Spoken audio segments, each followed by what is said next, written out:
because this is a topic that the Lord has laid on my heart. And many people have asked me over the years, well, how did you get into this? I'm like, well, the short answer, God. Because I have, as you'll hear, I have no experience with having been a survivor, or if we just, we're good still? Okay. Having been a survivor, or I have no lived experience in this department at all. But I do want to share with you how God has been at work in my life, shaping me and forming me for His service. Some of what I share may feel surprising or even uncomfortable. That is not my intention. I work alongside adult women who've experienced sexual exploitation and are in the process of rebuilding their lives. At its core, what I want to share is the work that God has invited me into, because really it is His work and I'm just a small part of it. And how He continues to lead and teach me through it. My hope is that as you listen, you can catch glimpses of your own story in mine, and begin to notice how God is also at work within you. Because the most important thing that I need for you to know is that I am not extraordinary. I am simply an ordinary woman who keeps saying yes to Jesus. We can go to the next slide, or should I be doing that? I can do that for you. Oh, is it set up to do it? No, it's not set up. It's Okay. not set up for that. Okay. Do you want me to go up? Ted, could you take care of that?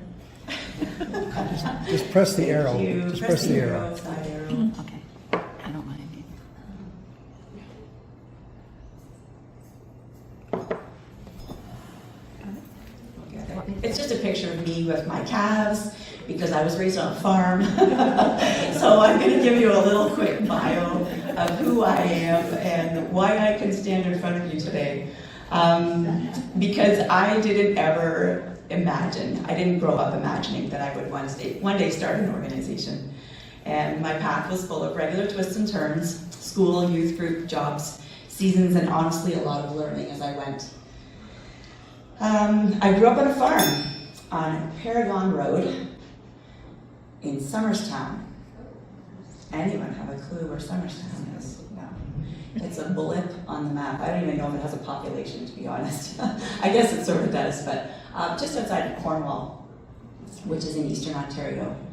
And so I grew up on this farm. My dad was a United Church minister, one of the few evangelical United Church ministers. And so he was part-time minister and part-time farmer, because the farm that I grew up on was the farm that he had grown up on. And so we had about 100 acres, a large garden, all kinds of animals, from pigs, horses, ponies, chickens, cats, dogs, and ended up with cows, and doing chores every morning with my dad for our cream farm. It's funny because I think about those days, and I could probably still remember taking apart the whole cream, the cream separator, and putting it all back together, because I just did that so much. Lots of chores, lots of working in the hay mow. If some of you are farmers, you might have that experience of sweating it out in the hay mow. Yep. 140 degrees it felt like. Lots of fun times with my cousins who lived next door. At the age of 12, I went to a camp. So I grew up knowing about Jesus. I actually grew up more of a fear-based learning about Jesus. So when I was about 5 years old, I asked Jesus into my heart because I didn't want to go to hell. So it's not because of Jesus' love for me that I did that. It's because of fear. And then at the age of 12, I went to a camp called Rockwood Acres, which is just outside of Marmora, near Peterborough, and went there. And that was the first time really that I had sensed that God loved me, even though you hear it all the time growing up. But that was where I got a real sense of God's love for me. And also at this camp, it's funny, my mom and I were just talking about it the other day, And she just thought, oh, I'll just send my kids to camp, just give them that camp experience, not expecting anything to come from it. But it was at this camp experience that I met a young man who worked as an ambulance attendant on Yonge Street in Toronto. So you can imagine me, little farm girl, on a dirt road, meeting this ambulance attendant on Yonge Street. What an exciting, crazy life he probably had. So he would tell us stories. And oftentimes it was stories of the prostitutes that they would work with. Because back in the day, prostitutes would stand on the corners, street corners. We don't do that anymore. And so he would tell us stories about these prostitutes that he'd worked with. And I sensed, not an audible voice or anything, but I had a very real sense that God was saying to me, at the age of 12, someday you're going to work with prostitutes. And so now I've learned the difference between prostitution and human trafficking, and we'll get into that. But back in that day, I just thought, that's like, how could that possibly be, right? And I just had that sense, and I remember actually arguing with God, like, that's just not going to be possible. And it actually wasn't even until a couple of years ago, as I worked with women. And again, I'll get into the fine line between human trafficking and prostitution. But just just not recognizing that I'd forgotten what God had told me all those years ago until more recently. So that was the age of 12, and then just sending me on from there. I ended up moving back to this area. My dad got back into full-time ministry, and he accepted a position at Sheffield, at a church in Sheffield, which is just outside of Cambridge. So that brought me back to this area. And then I make a long story a lot shorter. I ended up getting married, and as I was chatting with Hilda Rennie earlier when I was first here, she said, "Are you related to those Rosses with Grand Valley Fortifiers?" And I said, "Yes." And she said, "I knew your in-laws." And I'm like, "Oh, Jimmy Lane." And so I remembered her actually from Forward days. So she's got more connections in the area. And so yes, I married Ian Ross, and in 1996, so 30 years ago this year. Had a bunch of kids. We had 5. Who has 5 kids? Anybody have 5 kids? Okay, or more, right? But back in that day, not too many people had 5 kids, unless you're from certain circles. We won't get into that. Had a bunch of kids, and then we built our retirement home. And I know it's sort of funny to think that you're building your retirement home in your 20s, but that was our plan, because this was a gorgeous 9-acre piece of property, 100-year-old trees lined the driveway. And it was funny because as we were getting prepared to pave the driveway, we were measuring the distance between the trees at the front end and the trees at the back end to make sure we got it straight. And they were an inch out, and I said, "Wow, honey, 100 years ago somebody was as anal as you." My husband's very precise, and he loved it. So we had built our own home and had a bunch of kids there, and then, right? Don't you love those and then moments? You had one, 2024, you said. And then my husband comes home one day and he says, "Hey, there's this farm for sale." And I'm like, "So?" Like I was comfortable, my kids were all in good schools, and I was doing well, like I was comfortable. I'm learning that God doesn't really care about your comfort. He cares about your obedience. So with that remark to my husband, doesn't matter that this farm is for sale. Well, 2 days later, he's like, comes home and he said, "So I made an appointment with the realtor to go see this farm." Okay.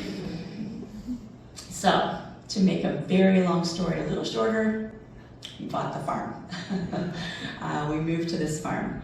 Very, very, very stressful time in our lives. We actually owned 2 properties for 18 months because our house did not sell in 4 days. I love those stories. And no one likes my story. It took 18 months for it to sell. And we just didn't have anybody looking. It was just a crazy time. So we bought it in very stressful circumstances. And in that time, my husband had a lot of work stress on him and things that he wasn't really telling me either. So at one point, we were at Forward Church, and it was during the morning service, and he had left, walked out of the pew during the service, and then he comes back, and he beckoned for me to follow him.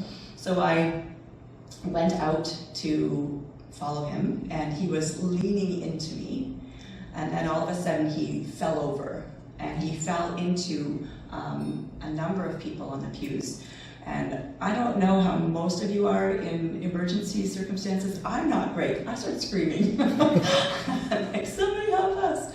So ambulance was called. He revived by that point, and he said, I'm not going to the hospital. I'll go see my family doctor, and because he liked his family doctor. And so he goes to see his family doctor the next day, and he says, oh, I think you had an anxiety attack. So come see me on Wednesday. I want to talk to you about something. We'll have lunch. So he goes to visit his family doctor on Wednesday. I don't know if many of you have a day in your life that your life changed. Mine was on a Wednesday. His family doctor says to him, hey, I heard you just bought a farm. Would you consider converting your barn into a home for survivors of human trafficking? I'm like, what? What is that? I've never heard of the issue of human trafficking before. And so that started us on this journey. And so I tell the doctor, I blame you. And when he hears me speaking at events and stuff, he always knows that I'm going to reference him. But he has become one of our biggest supporters, which is absolutely amazing. So he didn't just ask the question, he backed it up with actions too. And so along from there was a desire to do God's will. And so it just caused me to do research and more research, because honestly, I knew nothing about this. It wasn't soon after that I met some survivors and where they were at in their journeys and their desire to help others who were in their situations. So on top of that, every year our family goes down to Sarasota, Florida for a vacation. And so in 2015, I had emailed this organization called Selah Freedom. Selah, like pause in the Psalms, Selah Freedom. And I asked if I could meet with someone for coffee to just talk. And she says, oh, why don't you come on our immersion tour? I said, well, I have no idea what that is, but it sounds fascinating. Yes. So I went on their immersion tour. And so back in the time when I sensed that God had given me this vision for a home, after the doctor's comments and I was doing my research, I had in my mind this U-shaped building. But I didn't know what it meant. And so I was looking around on our property. Am I supposed to build this here? What am I doing? And trying to figure out what God was saying. And so when I went down to Selah Freedom, they said, well, let's go to our assessment house, and then you can go to our residential house, and then you can go to the independent living program. And I was like, oh, you have 3 stages. It's like a U-shaped building, but not connected. And for me, that was pretty big. Unfortunately, I went to Selah Freedom and I did all the research with them because there's nothing in Canada like this. There are so many homes and programs all across the US, but nothing like it in Canada. And so thankfully, they were willing to take us on. They were just starting their consulting business, and so they were willing to take us on and show us all that they learned. So they had opened their home in 2013, and so this is 2 years in that we're just seeing all of the things that they have learned, which was really neat. So I'm going to share a little bit more about that later, about opening our own home. But before we get into that, I'm going to share with you about the issue itself, without getting into too many details. So if we could do the next slide. So let's talk for a moment about sex trafficking, what it actually is and what it isn't. Human trafficking is when someone uses manipulation, threats, or control to exploit another person. It's about someone taking away someone else's choices. Here's the most important part to hear. Most trafficking situations begin with trust, not violence. Someone pretends to be a friend, a partner, or someone offering help. This can happen online or in person. It can happen to anyone who feels isolated, pressured, or like they don't have support. Traffickers use calculated methods. Gifts, promises of love, help to accomplish dreams, which moves into talk of debt, threats, and psychological control. Imagine a teenager desperate to belong. Soon she's convinced her worth is tied to proving her love. That isn't choice, that's exploitation. And the next slide, please. Some facts. 93% of victims in Canada are Canadian-born girls and women. They are not from other countries who are coming in. They are our Canadian girls who are being trafficked. The average age of recruitment is 13 to 17 years old. Do any of you have grandchildren? Yeah. Traffickers are often not strangers, but boyfriends, acquaintances, or family friends. As well, 50% of those who are trafficked in Canada are Indigenous. They are only 4% of our population, but 50% of those who are exploited. Over the past decade, I've heard countless stories. The realities of human trafficking truly are atrocious, and they don't really suit the clean version of life that we like to see in church. I've heard survivors tell me directly that they were raised in their shed, in their backyard, in Cambridge. They watched someone be murdered. They've accepted drugs pushed into their bodies because the drug effect was going to be better than what they were about to experience. Some have attempted suicide 20 times. They cut themselves to try to divert the pain to something that they can't understand. They've been forced to have abortions. They've lived in mansions. They've lived in storage units, in dumpsters, under bridges. They've lived at home with their parents while this is going on. They've been taken away from family members and moved along the 401 from hotel to hotel and Airbnb to Airbnb. They've come from good homes.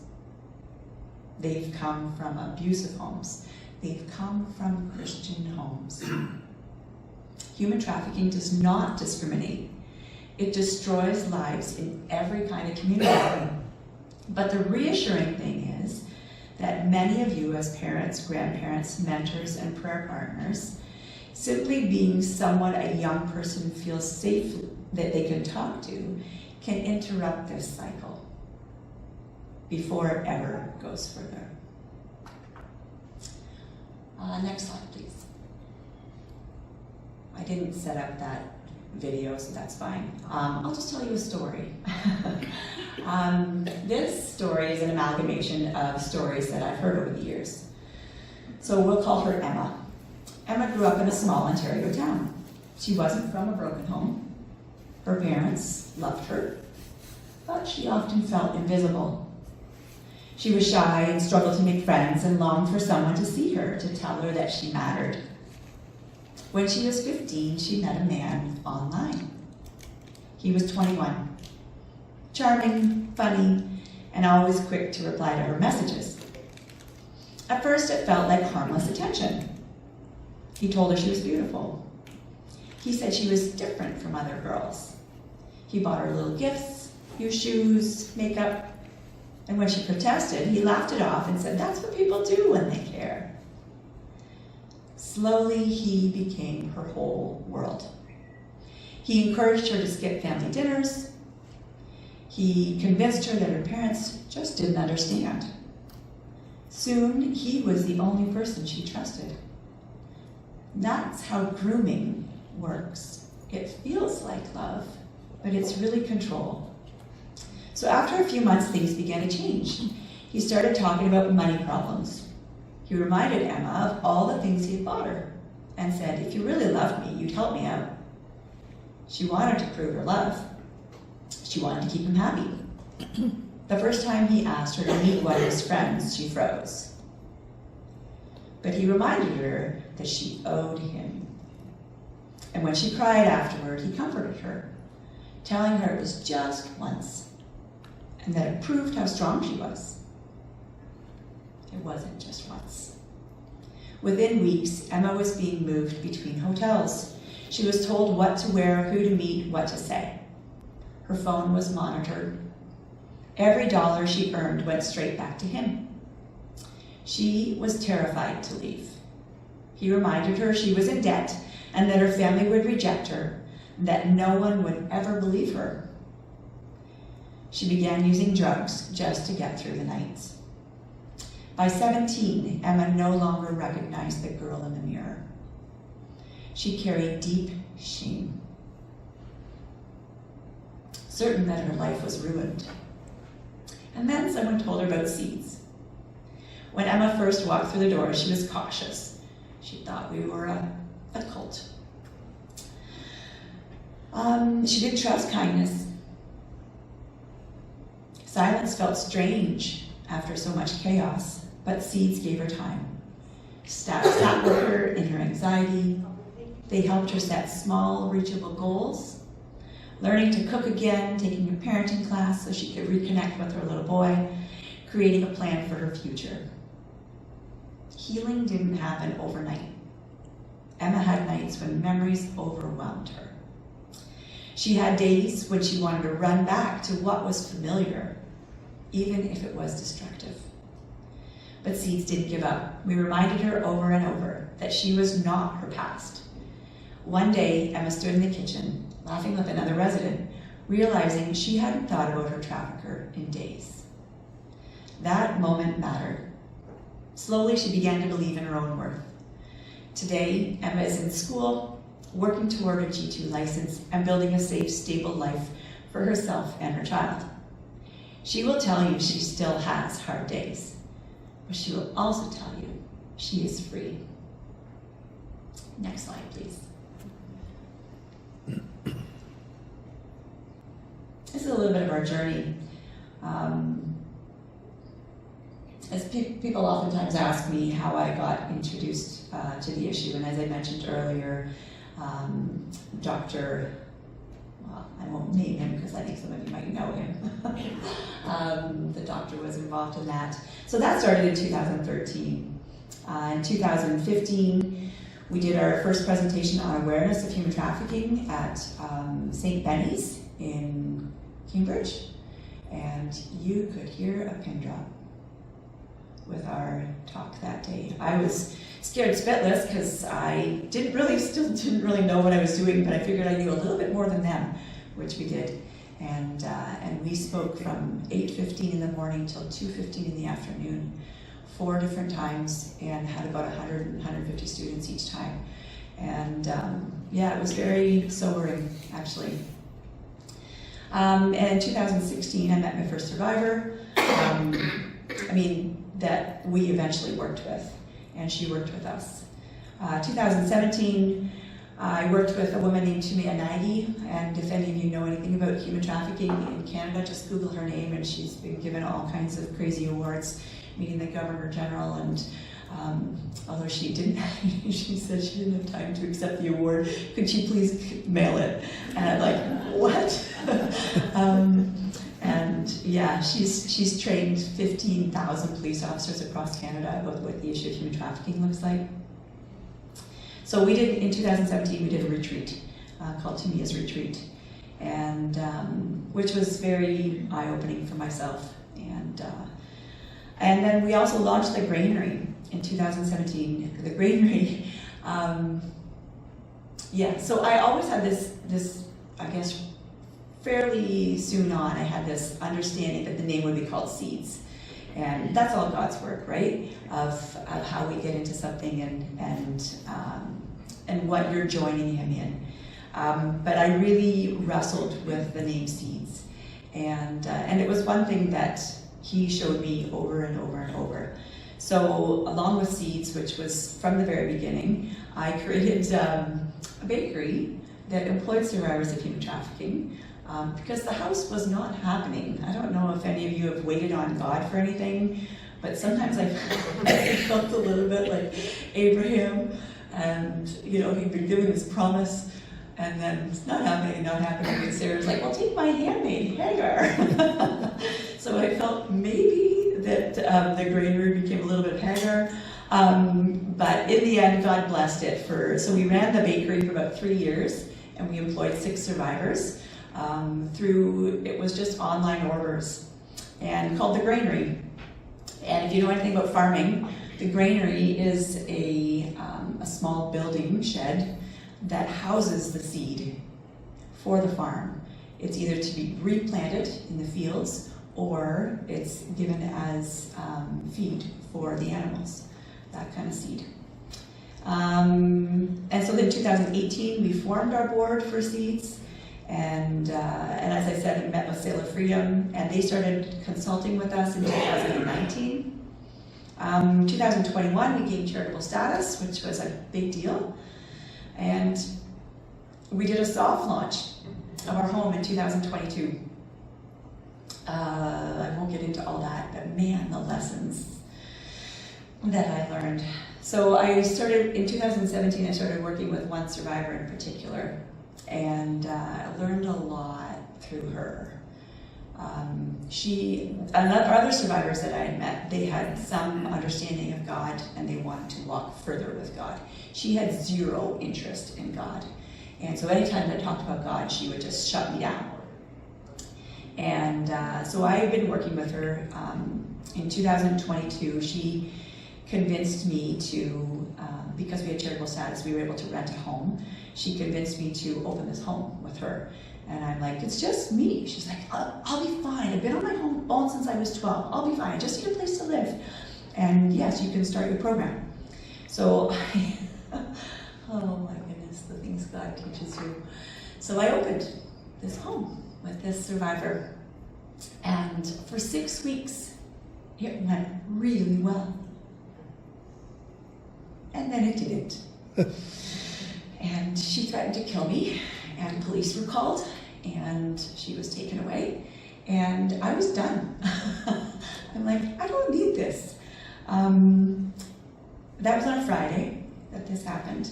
By the following Wednesday, I just had God sense God saying, you need new board members. You need an actual board that will help you. Because the board that we'd formed, they were just, I learned a lot. They were yes people to my, this is what we should do all the time. And I didn't need that. I actually needed people to push back and say, no, we're not going to do that. That's crazy. And I didn't have that. So in 2022, of the fall of that year, we created a new board. And then we began our search for an executive director.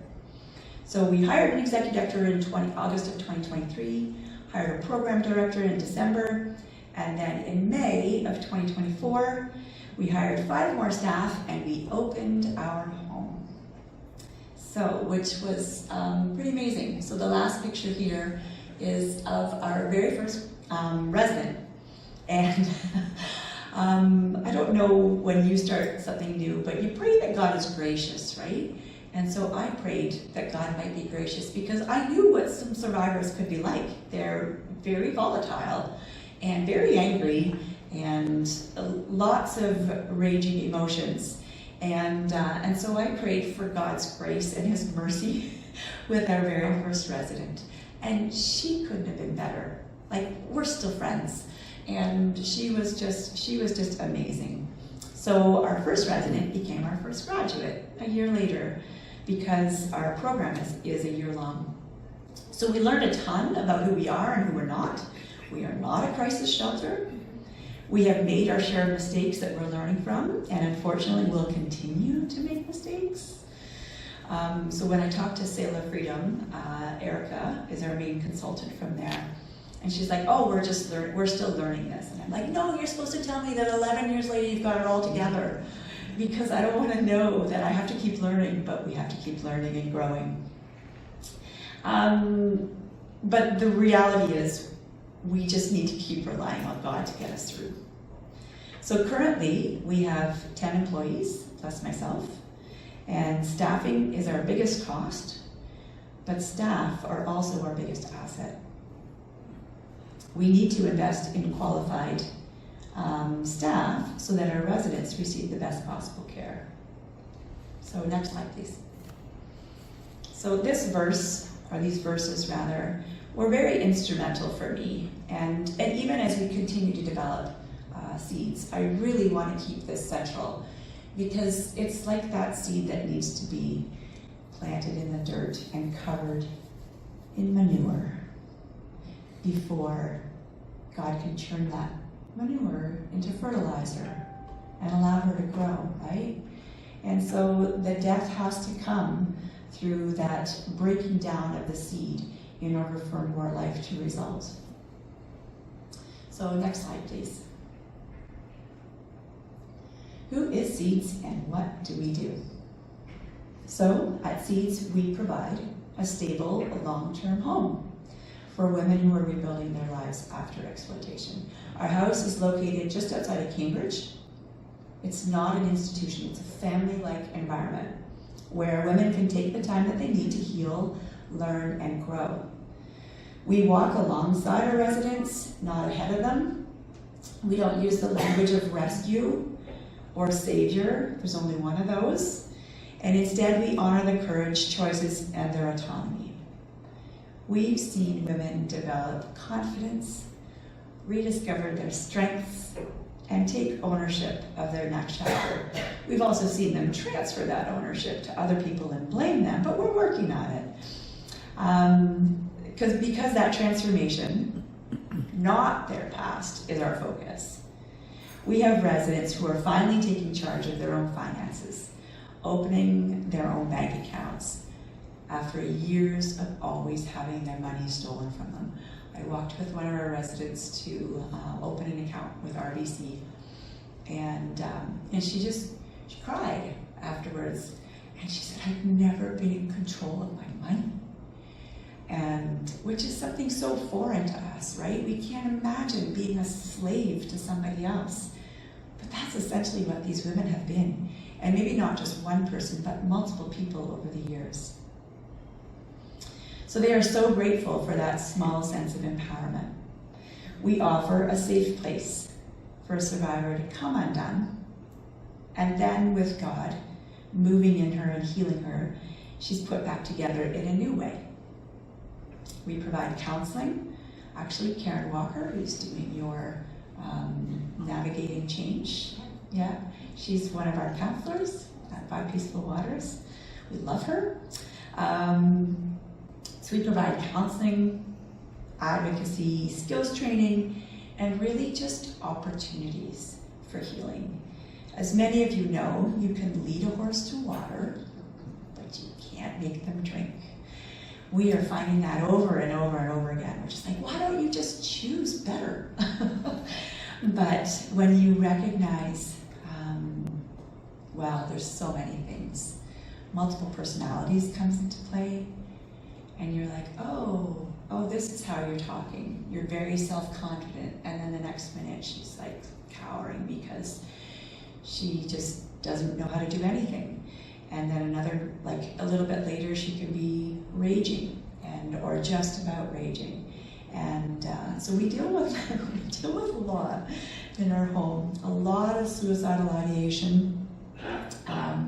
But there again, this is one of the things we've learned, that we are not a crisis shelter. So through the 2 years that we have been open, or almost 2 years, we've had 15 women come through our home. And some have stayed longer, like our first resident, and some have stayed shorter times. We had one woman that we went through the whole process of interviewing her and telling her what we were and what we wouldn't accept, and found out through that interview process that she's spiritual. And I was like, oh, what does that mean? Can you tell me more? Well, I'm Wiccan. Okay. So we don't allow Wiccan practices in our home. So if you have anything that pertains to Wiccan, we need to store them in a separate storage unit, and you can still come and be part of our program. So she agreed to that. So we did that, and then dropped her stuff off at a storage unit, came back to the house, and I literally had dropped her and another staff member off because that was my role in this day. And within 5 minutes, my coworker calls and says she's not staying. I was like, what do you mean she's not staying? She said she can't even go in the house. I'm like, what? I really do believe, because we've prayed over our home, I really do believe the Holy Spirit was so present there, she could not stand it. And which was unfortunate for her, obviously. So we've had some people stay a year and a half, and other people stay 5 minutes. But generally they're staying a few weeks, and then they recognize, okay, this isn't exactly what we want. So we're getting better in our interviewing process too, of explaining more, this is who we are. And as offensive as that sounds to you, if you're really desperate, you can get through. And so we have 2 residents right now, and one who has left us for a little bit to get some more help in a certain area, and she's anticipating coming back in a couple of weeks. So we'll have 3 residents, and they are desperate.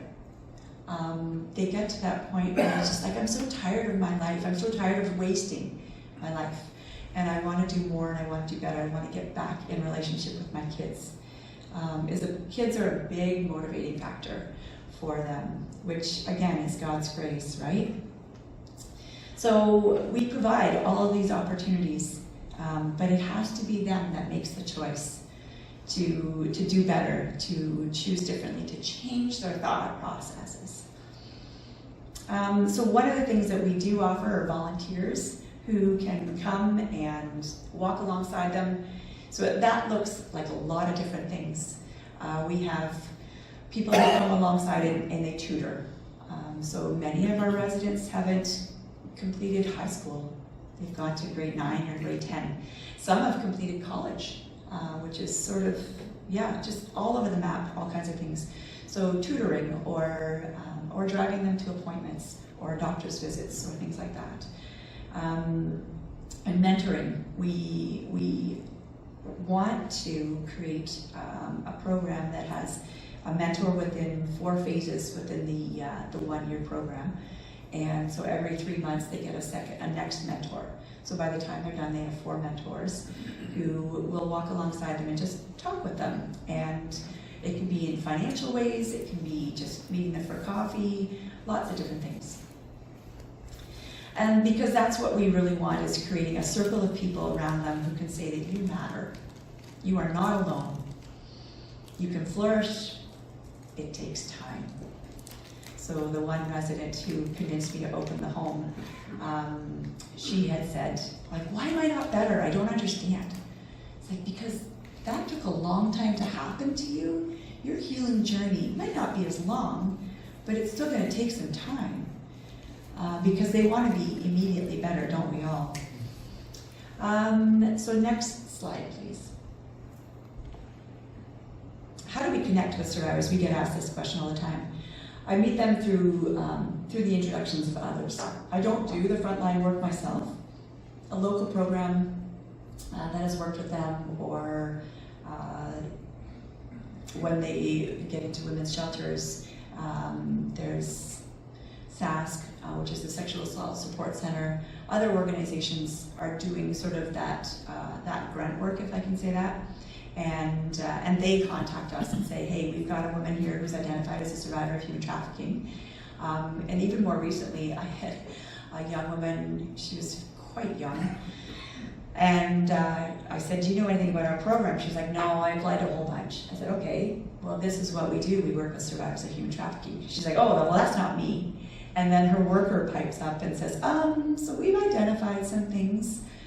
And the girl is like, what? What do you mean? I said, okay, I'm going to leave that between you. Because the reality is, human trafficking is an outside word. They don't know that's what's happened to them. They think this has been their boyfriend, or they're just in a bad relationship. So if there's the exploitation piece, that's when they can begin to get the help from organizations like ours. And so we've had people say, do you accept women who've gone through domestic violence? So, yes, but not only. And I feel so bad saying that, but to be very frank, there's a lot of supports for women who've been through domestic violence and not near enough for those who've experienced human trafficking. So we have to stay true to who we are, and that is to accept women who've been through that experience. Next slide, please.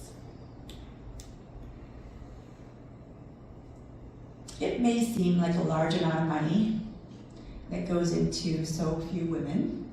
Our budget's about $500,000, to be very honest, a year. And it does seem like a large amount of women, because it is a large amount of money, because it is. But the reality is we aren't responsible for the results, we're just responsible for the obedience. I don't know if any of you know who Nikki Gumbel is. Any of you know Alpha, Nikki Gumbel? So a few of you know, there's a program called Alpha, and I won't get into all that, that has literally gone around the world, that takes some very basic questions and invites people into a conversation about Jesus. And I wish I could give you the stats for how many millions of people have been through this course, Alpha. And Nikki Gumbel is the front person for it. But whenever you hear Nikki Gumbel speak, he always talks about a man named Sandy Miller. Sandy Miller was his mentor. And because Sandy Miller poured into him, he is then able to pour into the rest of the world. So you can do the math up here, but a number of years ago I was going through that really hard time with this particular survivor. This is before the house opened, and she had accused me of a lot of things that I didn't do, and I felt done with her a number of times in our relationship, just so you know, being very honest.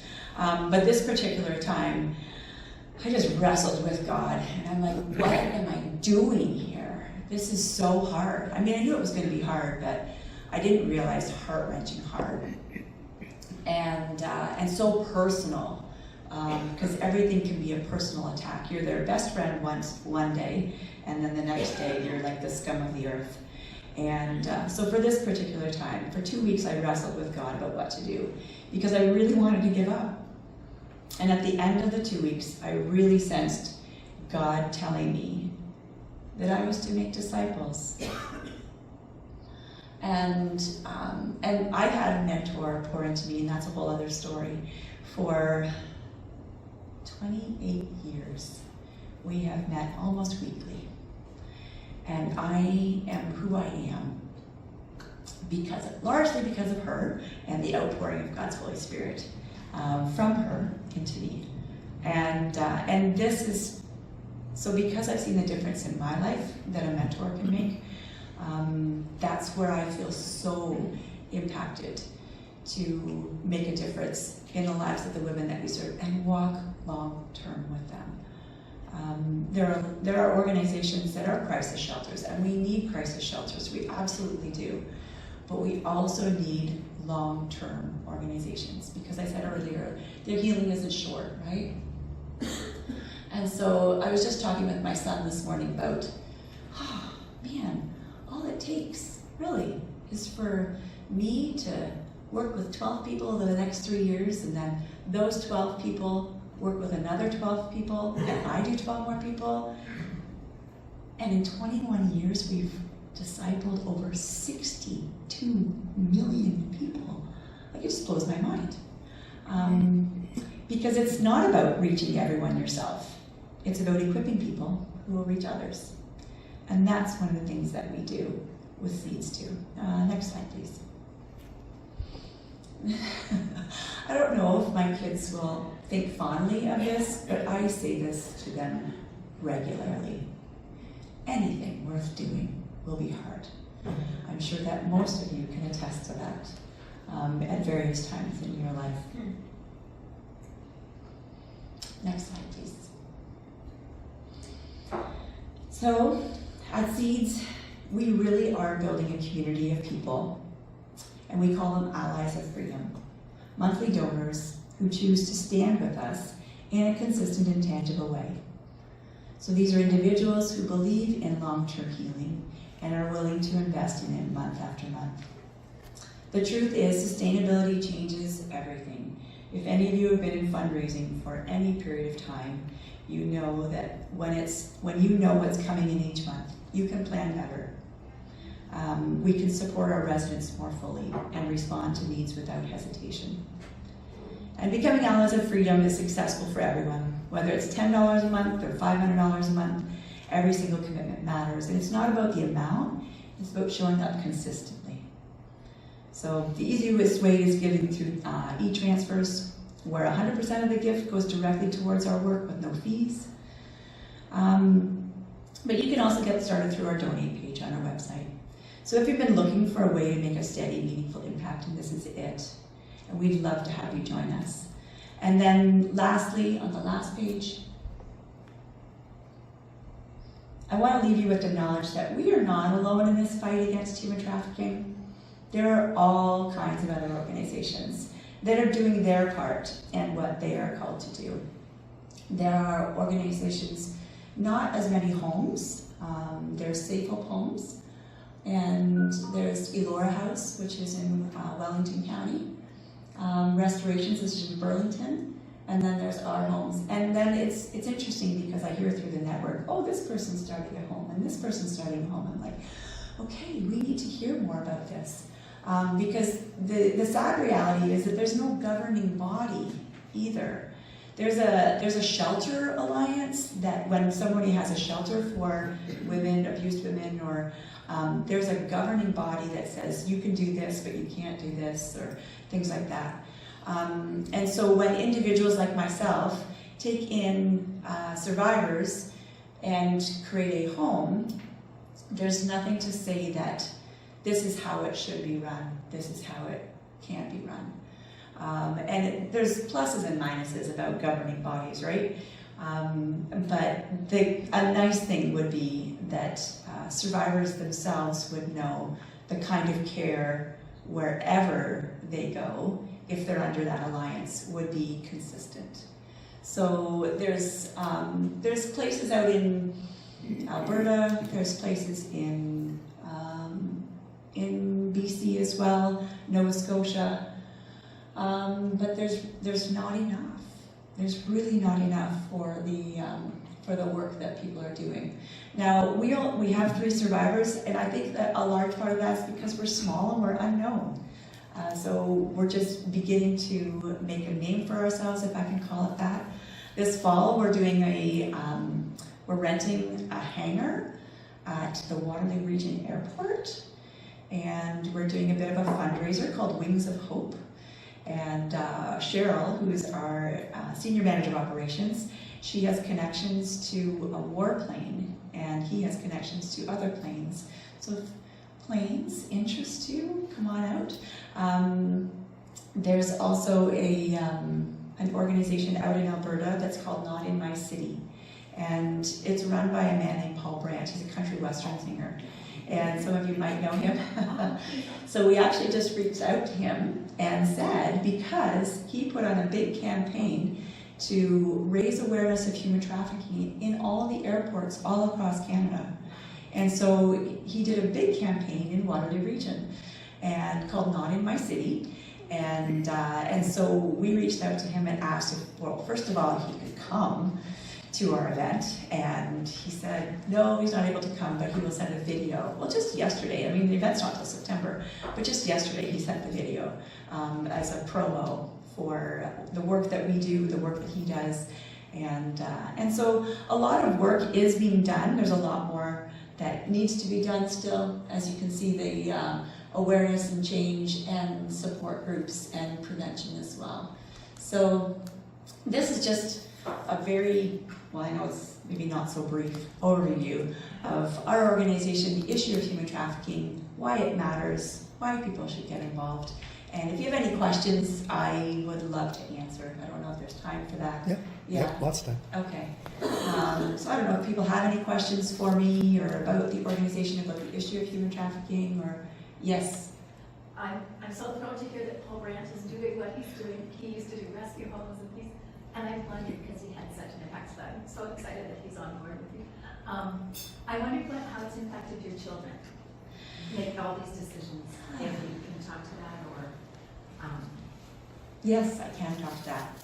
So, as I've already tested, I've made many mistakes. Some that make me cry.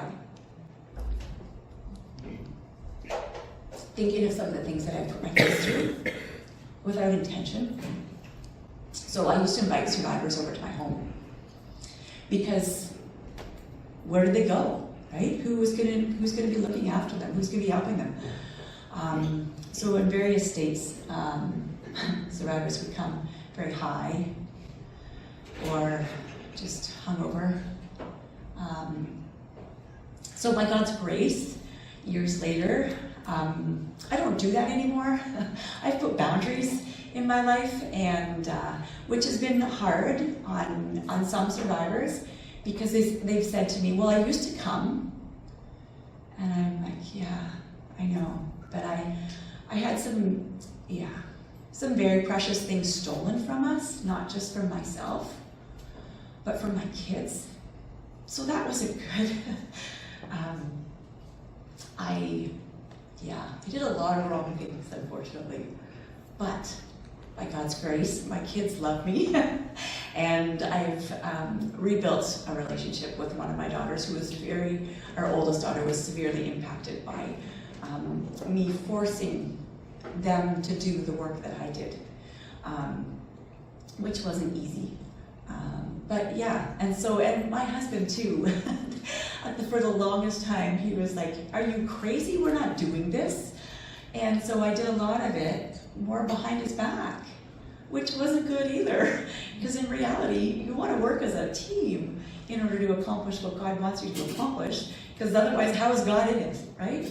And so it got to the point where, particularly after the 6 weeks that the survivor had convinced me to open the home with her, it was really bad at that point, and it took me a while to rebuild not just my relationship with my kids, but also with my husband, because that was hard.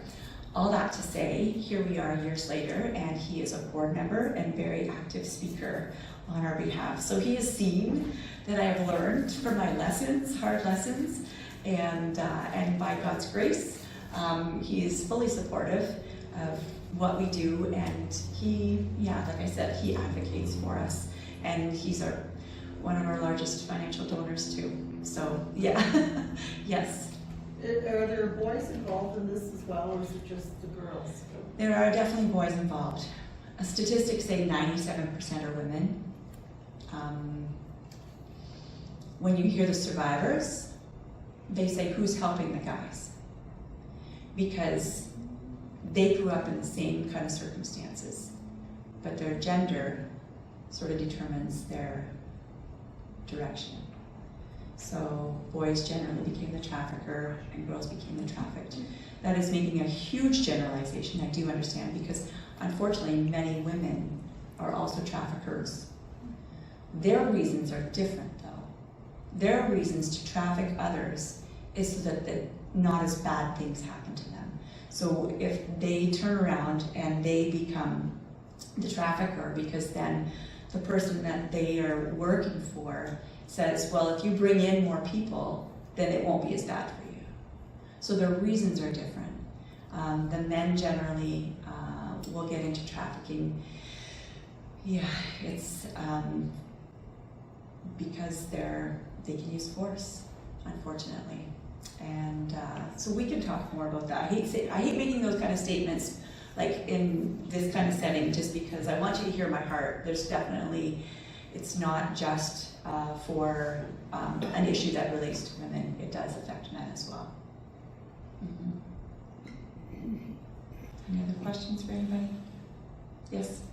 Are there things, you're saying that things are happening in airports just for awareness, are there things you can tell us to watch for signs? I think there have been ads on TV that certain hand signals. Oh, yeah.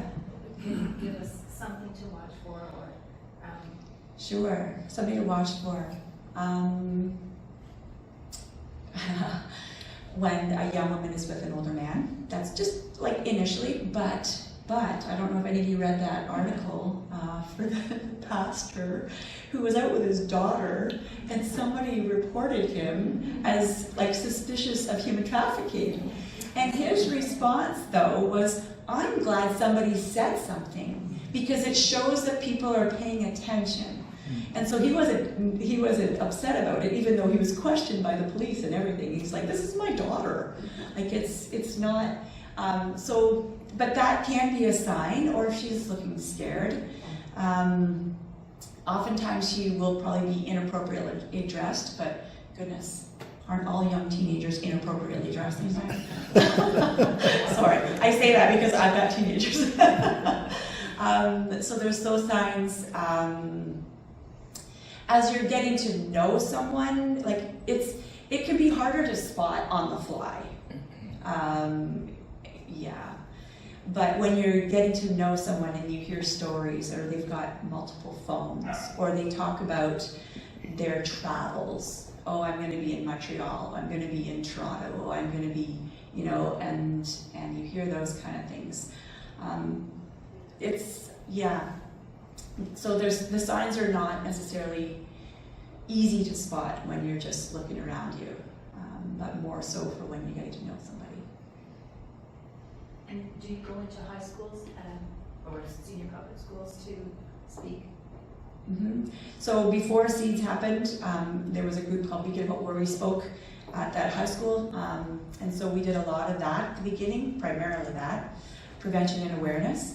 And one of the things that we did say to the students, because it can be scary to hear all this stuff, right, when you're young, but that our intention was not to scare them, but just to raise their levels of awareness. And that's what we want to do here. Like, our intention is not for you to go out and freak out on your grandkid and ask, who are you talking to online? And do you have good friends? Are you talking to anybody socially? But just to raise our levels of awareness, to begin those conversations with our grandkids. And because so much of it happens online. So much of it happens. I don't know if you've heard of the game called Minecraft. Yes. Yeah, so there's little chat groups you can go into with people who aren't in your circle, and they can start a conversation with an 11-year-old, and then it moves quickly into another thing called sexting, which is like, we don't want to hear about that, but it's exactly what it sounds like, texting pictures. And because that's how it begins, and then they've got blackmail. Like it can go so bad so fast. But then other stories from survivors, they've lived with somebody for 2 years, and then he traffics her. But sometimes it can move as quickly as a few weeks to a few months, and from that Romeo kind of boyfriend relationship into something nefarious. So, yeah. You mentioned there's a difference between trafficked girls and prostitutes, Right. but can you Yeah, delineate? I'll elaborate on that, thank you. So the difference between prostitution and trafficking. So oftentimes what we're experiencing is that those who've been trafficked, they didn't start out, they didn't go to a strip club necessarily and say, I'm going to become a stripper. It does happen. But oftentimes it's through that relationship, right? That a young woman is initially trafficked. And then, because depending on how long that situation lasts, it could last weeks, months, years.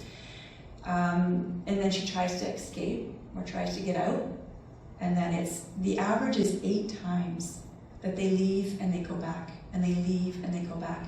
But when they go back, they might think, oh, I'm going to be in control this time. It's what I know, I can pay my bills, it's what I'm going to do. And they think they're in control. And so that's where it could start with the prostitution. So the line is fine between human trafficking when someone else is exploiting them versus prostitution when they're selling themselves. So generally, no one grows up and says, I want to be a prostitute someday. And so that's the fine line that we talk about. But one of the residents that we have with us, she more recently said, Laura, I never, ever chose this. And so she said, be careful what you say about prostitution. Because she said she never considered herself a prostitute. She always considered herself exploited. So, which is the reality. So there's a fine line. But. Any other questions on anything? Yes? Do we have a sense of what percentage of people get out of this and how do they get out of it? That is a very good question. Do we have a percentage of people that we know have gotten out of it? No, because we don't have statistics really on human trafficking. It's so behind the scenes, and it's only reported by those who actually have the courage and the support to report it. So much of it happens, and the statistics that we do have, it does say police reported incidents, because the level of incidents that happen that haven't been reported are probably, 10 times higher. So we don't, unfortunately, have statistics. You can go to the Government of Canada, and they do, I think they just, in February, put out some more statistics for more recently. But up until more recently, it was 2014 to 2024. Those were the statistics that we had. So, which wasn't much, but yeah, it's like awareness, right? And just understanding more of the issue can help us learn how to fight it and how to raise more awareness with other people as well. So, yes. I was just wondering, how easy is it for these survivors to actually leave? Mm-hmm. Because some of the things that I've heard, just they can't. They're because of blackmail. Yeah, how easy is it for them to leave? You're right, it depends on their circumstances. So Tamia, she was trafficked into a strip club from the airport. She came from Hungary. She thought she was going to be a nanny. And all the paperwork that she signed was in English, even though she only spoke Hungarian. So they took her from the airport and put her in a strip club. And for 3 months, she worked in a strip club. But then she was released. No, how did that go? She wasn't released, I shouldn't say that. She actually escaped from that by learning a few English words and spoke to the bodyguard of the place that she was at. Anyways, so their stories are so different on how they get out based on their circumstances. It's not easy, but at the same time, the women that we work with, one of our questions within the interview process is your trafficker looking for you? And if their trafficker is looking for you, our house isn't necessarily the right place for them. It still means they're in active crisis. So that's one of the things that we learned, because one of our residents, she kept looking over her shoulder every time she went to program. And I'm like, oh my goodness. She didn't stay long because she was so highly anxious to. Their circumstances are all different on how quickly they can get out versus how long it takes them. But the younger they are, if they learn to accept help, they don't have to be stuck, if I can call it that, in that life. But the women that we're helping are in their 30s and 40s. That's who we're helping. Because by that time, they are out, and they're just, so lots of different circumstances on how they get out, who's looking for them. Some are trafficking rings, like human trafficking rings of Ukrainians or other people. And so it's a very big network, and others are just, you know, the guy down the street just thought he'd start trafficking in, oh goodness, there's all kinds of stories. Yes, go ahead. In some of the women's washrooms in the grocery stores, I see signs that if you need help, ask for, I think it's Angela. Angela. Yeah. Okay. Yep. Is that, you know, are the grocery stores really helping people? We'd like to think that.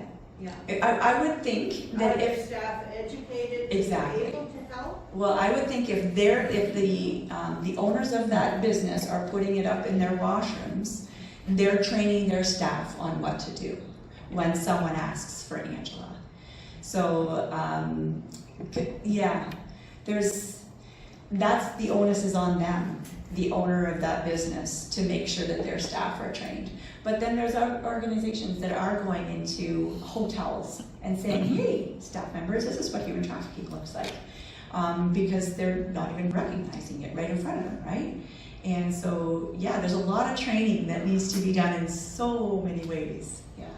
But lunch is ready, or almost ready. It smells really good, so.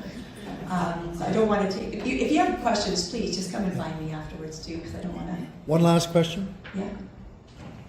One last question? Anything burning? Burning question? All right. Okay, Well, thank you very much, everyone, for